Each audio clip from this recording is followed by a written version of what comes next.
2, 3, 1, 2, 3. All right. Good day. Here we are coming from beautiful Hawaii. Here with Frank Morles, the past commissioner of USA Judo's referees, and we are here now, just kind of meeting with Frank to kind of talk about the idea of refereeing. Frank, again, welcome. And, aloha to you. Hey, we're happy to be here. Really nice. I know, that's why I stayed. We just wanted to kind of ask Frank just a basic question, and that is, in preparing, if I was a brand new person just walked up and said, sir, I think I'd like to become a judo referee, what would your advice to me be to begin, and maybe step 1, 2, or 3 steps?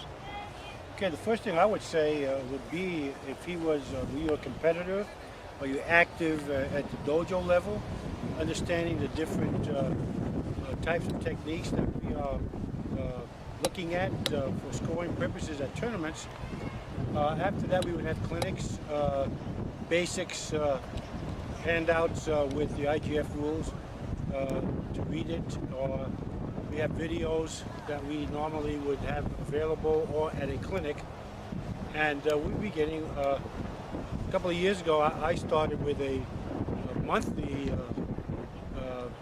clinic for beginners, like young competitors that would come on a Saturday, every other Saturday, and we would go with so many articles, maybe 5 or 6 articles to study. They come back in 2 weeks, we'll review it, give them additional 5 or 6 other articles of the rules. And of course, we would go through the different movements on the mat, understanding what the scoreboard is all about. And of course, I emphasize to them strongly that the rules change quite a bit. Maybe after every Olympics or before the next Olympics, they'll decide to change different rules and become official after the Olympics.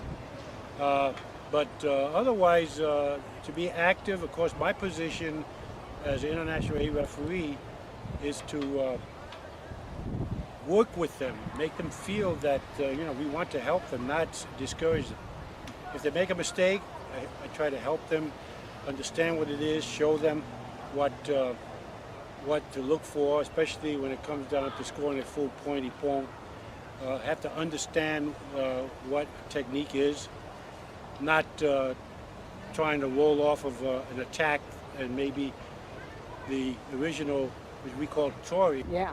Okay, so what we want to understand, of course, now we have what they call ippon, which is a full point, or zari, which is a half a point, and then yuko, which is indicated in this motion, which is a 1/4 point. And of course, we have what we call niwaza, which is in mat techniques, which looks similar to wrestling, only a little bit different.